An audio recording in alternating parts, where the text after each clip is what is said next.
Hai Sobat Rebahan, selamat datang di channel Hiburan Kaum Rebahan. Admin akan membacakan kelanjutan dari sebuah cerita novel yang sangat menarik, yang sangat seru, yang sangat menghibur, yang sangat layak untuk diikuti dari awal hingga akhir sebuah cerita novel yang berjudul The Story of Yi Chen. Tetapi sebelum melanjutkannya, pastikan kalian sudah subscribe channel ini dan aktifkan lonceng notifikasinya agar tidak ketinggalan jika admin upload video terbaru. Jika kalian menyukai cerita seperti ini, jangan lupa like. Jika berkenan, share juga ke teman lainnya agar teman lainnya juga mendapatkan informasi hiburan di channel ini. Baik, kita lanjutkan di bab ke-254 bertepatan dengan bab ke-1205. Melihat perilaku Sun Dewang yang patuh, Yi Chen dengan puas berkata, "Mulai sekarang aku akan meminta Direktur Chen untuk mengawasi gerak-gerikmu. Kalau kamu tidak mengubah sifatmu yang serakah ataupun tidak merawat istri barumu serta calon bayinya dengan baik, aku akan meminta Direktur Chen untuk mematahkan kakimu. Mengerti?" Sun Dewang berulang kali mengangguk dengan lantang menjawab, "Mengerti, Master Yi." Yi Chen mengibaskan tangannya. "Baiklah, hari ini aku harus menyetir, jadi aku tidak akan minum arak pemberianmu. Kamu temui orang lain dan bersulang dengan mereka saja. Hari ini ada banyak tamu yang datang. Kamu harus menjamu mereka dengan baik dan tidak boleh melewatkan satu orang pun. Apakah kamu mendengarnya?"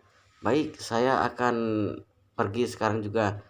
Setelah mengusir Sun Dewang pergi, selanjutnya Sun Hongwei serta Zhang Xiaoman mendekat dan hendak bersulang dengan mereka. Zhang Xiaoman melihat Yi Chen dan Curan dengan hormat berkata, "Tuan Yi, Curan, hari ini aku sangat berterima kasih kepada kalian berdua. Aku dan Hongwei kemari untuk bersulang kepada kalian." Yi Chen tersenyum dengan datar. "Kalau begitu, kami akan menggantikan dengan teh. Semoga kalian berdua hidup bahagia selamanya."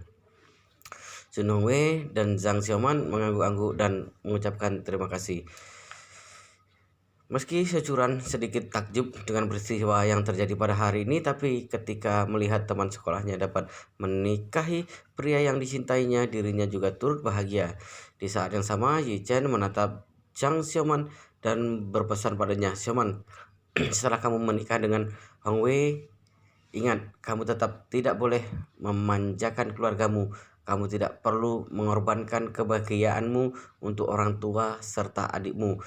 Laluilah hari-hari yang baik dengan suamimu. Tetap jaga jarak dengan keluargamu. Jangan sampai ada keterikatan uang di antara kalian." Setelah mengatakannya, Yi Chen kembali menoleh Sun Hongwei dengan serius berkata, "Dalam hal ini, Hongwei juga harus bersungguh-sungguh melakukannya. Kalian berdua harus tetap rukun dan kompak, jangan sampai berpisah karena hal ini." Maksud ucapan Yi Chen yaitu agar Zhang Xiaoman tidak lagi memberikan sepeser pun uang pada orang tua serta adiknya. Orang tua yang rela menjual putrinya demi uang lalu membuat rumah tangga putrinya berantakan adalah tindakan yang sangat tidak disukai oleh Yi Chen. Yi Chen juga khawatir akan satu hal: setelah Zhang Xiaoman menikah dengan Sun Hongwei, otomatis Sun Dewang juga tidak akan berani macam-macam padanya. Zhang Xiaoman akan menjadi wanita paling berkuasa di keluarganya. Kemungkinan besar dia akan berhubungan kembali dengan orang tuanya yang mata duitan itu, sekaligus adiknya yang pemalas. Oleh sebab itu, Yi Chen ingin menasehati Zhang Xiaoman terlebih dahulu agar dirinya sadar dan tidak akan dimanfaatkan oleh keluarganya lagi. Zhang Xiaoman dan Sun Hongwei berulang kali mengangguk. Sebenarnya Zhang Xiaoman sendiri juga sangat kecewa terhadap orang tua serta adiknya. Dia ingin sekali memutuskan hubungan dengan mereka. Jadi secara pribadi dirinya tidak ingin memberikan uang yang sudah susah payah didapatkannya ataupun uang dari keluarga suaminya pada mereka. Yi Chen dan Cucuran menuangkan teh di gelas masing-masing lalu bersulang dengan sepasang pengantin tersebut. Kemudian Yi Chen berkata, "Baiklah, sebaiknya kalian berdua segera melayani tamu lain, tidak perlu hiraukan kami." Sun Hongwei dengan hormat berkata, "Tuan Yi, kalau begitu kami pergi ke meja lain dulu." Kemudian acara hampir selesai. Yi Chen berdiri dan pergi ke toilet. Melihat hal tersebut, Chen Jekai mengikutinya dari belakang saat tidak ada orang lain di sekeliling mereka. Dia memberi laporan pada Yi Chen, "Tuan, Kong Delong telah selesai menjalankan operasi." "Oh," Yi Chen tersenyum bertanya. Pria itu tetap saja tidak dapat mengeluarkan kalung tersebut. "Tidak," Chen Jekai tersenyum berkata. Katanya kalung tersebut tersangkut di bagian lekukan ususnya, jadi terpaksa harus menjalankan operasi darurat. Menurut laporan, sebelum operasi, Kong Delong bahkan bermaksud berbuat hal yang tidak senonoh dengan suster di kamar pasien. Akhirnya terperogok oleh kakek nenek dan kedua orang tuanya, alhasil membuat nenek hampir jantungan. Chen tertawa, "Aku sungguh tak mengerti bagaimanapun juga keluarga Kong merupakan keluarga kalangan atas di Yanjing. Mengapa bisa mendidik keturunan yang kurang ajar begini?" Chen Jekai mengangguk-angguk. Dia mendesah dan berkata, Sejujurnya, para keturunan konglomerat zaman sekarang makin lama makin hancur. Sulit untuk menemukan orang yang dapat sebijak Anda." Yichen tersenyum berkata, "Sebaiknya kamu berhenti memujiku." Dengan kalimat begitu, Chen Jekai buru-buru menjelaskan, "Tuan Muda, semua yang saya katakan memang tulus dari hati saya." Usai mengatakannya, dia lanjut berkata, "Oh ya, Tuan Muda, setelah Kong Delong melewati masa pemulihan pasca operasi, kemungkinan besar dia akan mencari Anda untuk balas dendam. Saya agak khawatir dengan hal itu. Kekuasaan keluarga Kong dan keluarga Wu lumayan besar. Terlebih lagi, keluarga mereka memiliki banyak koneksi yang hebat. Tiba saatnya mereka pasti akan berbuat sesuatu pada Anda. Kemungkinan mereka akan melakukan hal yang lebih ekstrim dari sebelumnya. Menurut Anda, apakah kita perlu mengatakannya kepada Tuan Besar? Dengan demikian, Tuan Besar dapat memperingatkan keluarga Kong. Bila Tuan Besar melakukannya, anggota keluarga Kong tidak akan berani berbuat yang tidak-tidak." Ichen perlahan tersenyum dan mengibaskan tangannya. "Saat ini aku masih belum memutuskan akan kembali ke keluarga Ji atau tidak. Jadi sebaiknya jangan menggunakan bantuan dari keluarga Ji, apalagi menggunakan identitas sebagai Tuan Muda Ji." Janjikai berusaha membujuknya, "Tuan Muda, sebenarnya Anda tidak perlu memisahkan diri secara demikian. Sebelum asisten Tang menemukanmu, sebenarnya Tuan Besar terus membicarakanmu. Jika Anda punya waktu, sebaiknya Anda kembali ke rumah sebentar. Tidak perlu melakukan hal lain, hanya sekedar menjenguk Tuan Besar saja." Yichen menggeleng lalu berkata, "Aku bisa saja pulang ke rumah, tapi bukan sekarang." Dalam hati Yichen, dia tidak hanya memiliki dendam tertentu terhadap keluarga Yi, dia juga harus selalu bersikap waspada. Bisnis keluarga Yi memiliki skala yang besar. Dulu saat ayahnya masih hidup, persaingan di antara keluarga Yi sangatlah sengit. Kini anggota keluarga mereka juga telah bertambah satu generasi, jadi keadaan politik di dalam keluarga pasti menjadi lebih rumit. Meski saat ini Yi Chen memiliki kekuasaan tersendiri, tapi posisinya di dalam keluarga Yi berada jauh di bawah. Oleh sebab itu, dia ingin meningkatkan kemampuannya serta memperbesar kekuasaannya terlebih dahulu, serta semuanya berjalan sesuai harapannya, dia baru akan kembali ke keluarga Yi. Saat ini Yi Chen memiliki uang tunai sebanyak 20 miliar yuan dan aset berupa grup Dihau, di antaranya 10 miliar yuan di dalamnya merupakan pemberian dari keluarga Yi. Dia sendiri tidak menghasilkan begitu banyak uang, paling banyak dia hanya mendapatkan hasil dari Kobayashi Pharmaceutical sebanyak 11 miliar yuan. Nilai tersebut tidak ada apa-apanya bagi keluarga Yi. Kini Yi Chen juga telah memiliki 80% saham Farmasi Grup B, sedangkan Farmasi Grup B juga telah resmi berubah menjadi Farmasi Jiuxuan. Saat ini Wei Liang tengah mengurus proses pembuatan resep obat bubuk khusus lambung. Setelah jenis obat ini beredar ke pasaran, maka pasti akan mencetak rekor penjualan terbaik di seluruh dunia. Obat tersebut akan menjadi obat dengan kualitas paling manjur. Dengan obat ini saja, kemungkinan farmasi Jiuxuan akan mendapatkan keuntungan sebesar 10 miliar yuan. Setelah itu, Yichen akan membuat beberapa macam obat dari kitab 9 misteri. Dengan demikian pendapatan farmasi Jiuxuan pasti akan meledak. Kemudian dia akan mengambil alih Kobayashi Pharmaceutical dari tangan Kobayashi Ichiro dan menggabungkannya bersama farmasi Jiuxuan.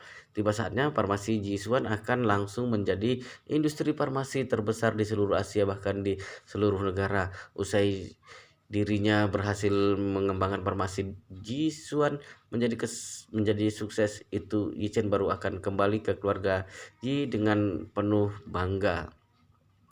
Setelah pernikahan Jiang Xiaoman berakhir keesokan harinya, saat Yichen tengah menyiram tanaman di kebun mini miliknya, dia menerima telepon dari Wei Liang. Wei Liang berkata dirinya telah memproduksi obat bubuk khusus lambung sesuai resep pemberian Yichen. Lalu obat tersebut telah mendapatkan persetujuan serta surat izin dari Badan Pengawas Obat, jadi mereka dapat bersiap-siap untuk menjualnya ke pasaran. Resep obat yang berasal dari kitab 9 misteri ini memiliki khasiat yang sangat bagus untuk lambung. Setelah mengkonsumsi obat-obat tersebut, pasien dengan penyakit lambung ringan dapat pulih seketika. Asam lambung, kram, nyeri ataupun sakit karena disebabkan oleh miras, kelelahan dan faktor lainnya juga dapat memperoleh khasiat yang bagus. Mulanya, obat bubuk khusus lambung ini merupakan obat tradisional terkenal yang berasal dari Tiongkok. Namun puluhan tahun ini, perkembangan obat tradisional Tiongkok jauh lebih lambat dari yang lainnya. Padahal jenis obat bubuk khusus lambung ini telah marak digunakan di Jepang maupun Korea. Obat-obat tradisional yang terkenal di Jepang antara lain yaitu pil pencernaan Ota dan pil pencernaan Kobayashi. Kedua obat tersebut berupa bahan bubuk dengan kemasan bungkus yang kecil. Jika lambung terasa tidak nyaman, dapat diminum dengan secangkir teh hangat. Khasiatnya sangat bagus untuk tubuh. Pil pencernaan Kobayashi milik Kobayashi Pharmaceutical telah diakui obat sehari-hari sebagai obat sehari-hari yang digunakan oleh negara Jepang serta negara-negara asing lainnya. Dapat dibayangkan seberapa besar omset atau keuntungan yang diperolehnya. Berdasarkan isi dari kitab 9 misteri, resep obat bubuk khusus lambung tersebut memiliki khasiat sebanyak 8-10 kali lipat lebih besar dari pil pencernaan Kobayashi. Hasil pengobatan sangat manjur. Selain itu, obat tersebut juga memiliki satu kelebihan, yaitu tidak ada efek sampingnya sedikit pun. Terlebih lagi, resep obat itu juga mempunyai aroma obat yang sangat pekat dan harum, membuat indera penciuman seorang terasa amat nyaman. Yichen menamai resep obat tersebut sebagai pil pencernaan Jiuxuan, merupakan obat pertama terbaru yang diproduksi oleh farmasi Jiuxuan. William berkata di telepon, "Master Yi, khasiat obat bubuk ini benar-benar ajaib. Kami telah mencari banyak relawan untuk mengetes obat tersebut. Mereka semua memberikan referensi yang sangat bagus dibandingkan dengan obat lambung keluaran Jepang dan Korea. Obat ini jauh lebih ampuh. Saat ini para relawan sangat berharap obat ini bisa segera dijual di pasaran."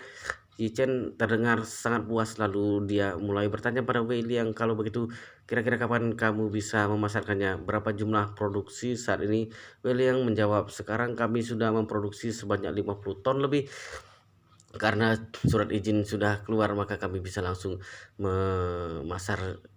mengemasnya dan menjualnya ke pasaran." Yichen bertanya dengan penasaran, "Berapa bungkus kemasan yang bisa didapatkan dari 50 ton obat bubuk?" William membalas, "Kami berencana untuk mengatur isi kemasan sesuai dengan obat lambung dari Jepang, 1,3 gram per bungkus. Setiap kotak terdapat 48 bungkus di dalamnya. Dengan begitu, satu kotak akan memiliki berat sebanyak 62,4 gram. Kita bisa mengemas kira-kira 80.000 kotak." Yichen kembali bertanya, "Bagaimana dengan harga jualnya? Berapa harga jual obat dari Jepang?" William menjawab, "Pil pencernaan Okta dan pil pencernaan Kobayashi sekitar 150 yuan per kotak. Khasiat pil pencernaan Jiuxuan kita berkali-kali lipat lebih bagus daripada mereka. Kurasa setidaknya kita harus menjualnya di atas 400-500 yuan per kotak." Saya bertanya sekali lagi, "Berapa modal kita untuk satu kotak?" William berkata, "Sebagian besar bahan ramuan terdiri dari jenis obat tradisional yang sudah tersedia jadi sebenarnya modal kita cukup sedikit. Komposisi yang kita berikan sudah termasuk banyak. Modal per kotaknya butuh 20 yuan. Menurut perkiraan saya, modal dari pil pencernaan Okta dan pil pencernaan Kobayashi cuma memakan belasan yuan. Setelah mendengarnya, Ye Chen pun berkata, kalau begitu kita jual 150 yuan saja per kotak. Dengan harga yang sama dapat memperoleh khasiat yang berkali-kali lipat. Kita kalahkan langsung jenis obat yang sama dari Jepang dan Korea itu. Wei segera menjawab, tidak masalah Master Yi, bila demikian saya akan mulai memasarkan pil pencernaan si Jiu Shuang dengan harga 150 yuan per kotak. Baik, kemudian Yichen berpesan padanya, segera percepat proses produksinya, kamu tidak perlu mencemaskan masalah penjualan obat ini. Saat ini kita tak hanya akan memonopoli seluruh konsumen dalam negeri, kita juga akan memperluas penjualan obat kita ke seluruh Jepang, Korea, sekaligus negara Asia Tenggara lainnya. Selain menguasai persaingan dalam negeri, kita juga harus ke negara mereka dan menjajah pasaran di sana. Karena kita sudah berniat untuk merebut pasar mereka, maka kita harus menyiapkan amunisi yang memadai. Aku mengerti, Mas Rji. William terdengar sangat bersemangat. Dia dengan lantang berkata, selama bertahun-tahun obat-obatan Jepang dan Korea selalu menguasai lapak kita. Kini sudah saatnya kita rebut kembali. Usai mengatakannya, William kembali bertanya, oh ya, Mas Ri, apakah kita perlu memasang iklan pil pencernaan Ji Xuang di TV? Sebaiknya kita mengundang artis sebagai perwakilan dan merek kita. Zaman sekarang semuanya menggunakan pemasaran iklan. Benda yang berkualitas juga perlu iklan yang bagus. Ichen tertawa dan berkata, boleh juga kamu cari saja artis yang sedang terkenal. Carilah artis dengan latar belakang yang baik-baik, karena dunia hiburan sekarang sangat kacau. Jangan memilih artis dengan sejarah yang buruk dan rumor jelek. William membalas, baik Master Yi, saya sudah memiliki satu kandidat yang sangat cocok. Apakah Anda tertarik untuk mendengarnya? Ichen langsung bertanya, oh ya, coba kamu bilang. William buru-buru menjawab, saat ini ada satu artis yang sedang naik daun, namanya Gu Kiwi. Beberapa waktu yang lalu dia baru saja memainkan film Hollywood. Dia sangat populer di kalangan masyarakat. Terlebih lagi, sepertinya artis ini berasal dari keluarga terhormat, jadi dia sama sekali tidak memiliki rumor yang buruk tentangnya. Dia merupakan idaman semua pria dan wanita. Hichan mengangguk-angguk dan kemudian berkata, aku tidak begitu mengerti dengan dunia hiburan. Aku juga bukan penggemar artis manapun, jadi sebaiknya kamu saja yang memutuskannya. Kalau kamu rasa orang itu memang cocok, maka kamu langsung hubungi agensi pengurusnya saja. Sepakati dulu harganya. Bila cocok, langsung tekan kontrak dengan artis itu dan minta dia mengiklankan obat kita. Baik, Master Ji. Setelah menutup telepon dari Wei, Liang Yichen memetik beberapa sayuran segar kemudian membawanya ke dalam rumah dan memasaknya sarapan untuk istrinya Securan. Kebetulan Securan baru bangun tidur. Dia berjalan turun dari tangga. Yichen teringat akan percakapan dengan Wei Liang tadi. Dia merasa penasaran dan bertanya pada Securan, istriku, apakah kamu pernah mendengar nama Gu Kiwi? Securan langsung terkejut dan berkata, Gu Kiwi? Kamu bahkan tak tahu siapa dia. Dia adalah artis wanita paling top saat ini. Ichen menggeleng, aku bukan penggemar artis, jadi tidak paham dengan hal itu. Sejuran buru-buru menjelaskan, kukatakan padamu, Kui adalah idolaku. Selain itu, dia juga merupakan idola setiap masyarakat di negara ini. Semua film yang dibintanginya sangat keren. Nyanyiannya juga sangat merdu. Kudengar beberapa waktu ini dia akan datang ke kota Jinling untuk mengadakan konser. Aku selalu memperhatikan situs web pembelian tiket konsernya. Bila tiketnya mulai dijual, aku akan langsung membelinya. Ichen tertawa. Aku itu suamimu, tapi aku sendiri bahkan tak tahu kalau orang ini adalah idolamu. Cucuran berkata, kamu juga tak pernah bertanya padaku. Lagi pula, aku ini bukan tipe orang yang gemar membicarakan hal yang kusukai. Jika aku menyukai seseorang, aku hanya akan menyimpannya dalam hati. Tidak seperti orang lain yang suka mengumbar kesukaannya pada semua orang tanpa henti. Ichen perlahan menganggukkan kepalanya. Dirinya berpikir dalam hati, bila farmasi Yusuan benar-benar bekerja sama dengan Gu Xiuyi ini mungkin dirinya juga dapat menyenangkan hati istrinya ini. Yichen mengenakan celemeknya lalu pergi ke dapur dan mempersiapkan makanan. Saat itu pula tiba-tiba ponselnya berbunyi lagi. Tadi sangka orang yang menelponnya adalah si galak Qin Aksu dari keluarga Qin. Melihat panggilan masuk tersebut, Ji Chen merasa sedikit kaget. Jarang sekali si galak ini menelponku. Jangan-jangan hari ini dia membuat masalah lagi. Saat memikirkannya, Ji Chen segera mengangkat teleponnya lalu mulai bertanya, Aksu, apa ada perlu apa mencariku? Kinoksu dengan pelan berkata, Mas Ri, saya pernah bilang akan mengikuti turnamen seni bela diri campuran internasional di universitasku. Apakah Anda masih ingat? Yichen tersenyum berkata, tentu saja ingat. Bukankah aku sudah setuju untuk datang memberimu semangat? Oh iya, kamu belum memberitahuku kapan jadwalnya. Kinoksu dengan girang berkata, ternyata Mas Sergi masih mengingatnya. Saya senang sekali. Selanjutnya suara Kinoksu terdengar sedikit malu-malu. Mas Sergi, pagi ini saya akan mengikuti babak seleksi yang terakhir. Apakah Anda punya waktu untuk datang menontonnya? Ichen bertanya dengan penuh penasaran. Seleksi? Memangnya bagaimana proses lombamu ini? Kinoksu menjawab, karena ini adalah pertandingan internasional. Peserta Pesertanya sangat banyak. Kelas dengan berat badanku memiliki puluhan lebih peserta di dalamnya. Jadi kami harus mengadakan beberapa seleksi untuk menentukan 8 peserta terbaik di antaranya. Kemudian ke-8 orang itu harus diseleksi lagi mulai babak penyisihan. Ichen dengan takjub bertanya, wah sekarang sudah babak penyisihan yang terakhir. Kamu sudah bertanding berapa babak? Kenapa kamu tidak memberitahuku dari awal? Kinosu segera menjawab, total ada 4 babak. Hari ini merupakan babak terakhir untuk saya. Jika hari ini saya menang, maka saya bisa masuk ke 8 besar.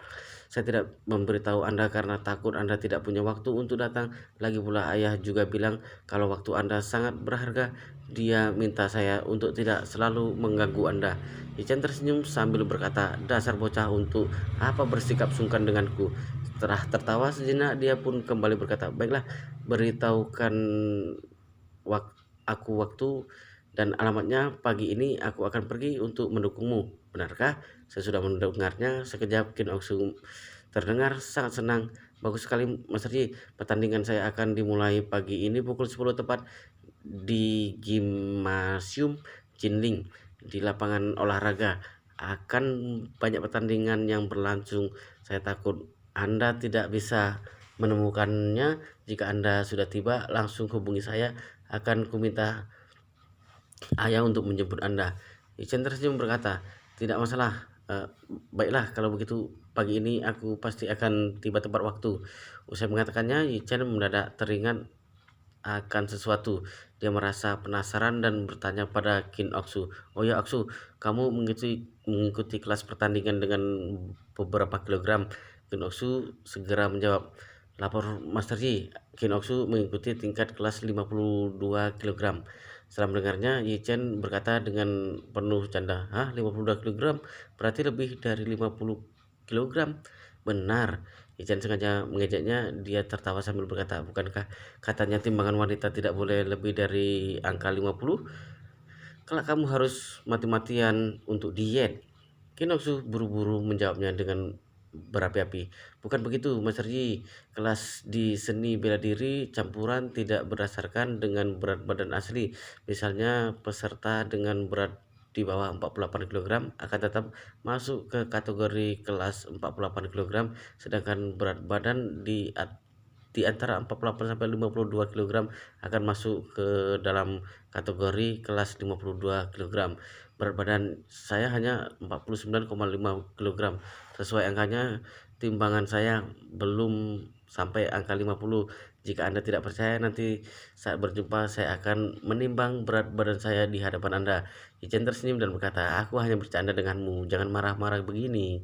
Kinoksu bersungut-sungut, saya bukan marah, saya hanya takut Anda mengira kalau saya ini gendut dengan tinggi badan 170 cm. Sepertiku memiliki berat badan 50 kg sudah sangat hebat. Teman-teman sekolahku saja begitu memuji tubuh idealku ini. Ichen terkiki-kiki, baik-baik. Tubuh si galak Kinoksu sangat ideal, aku sudah mengerti.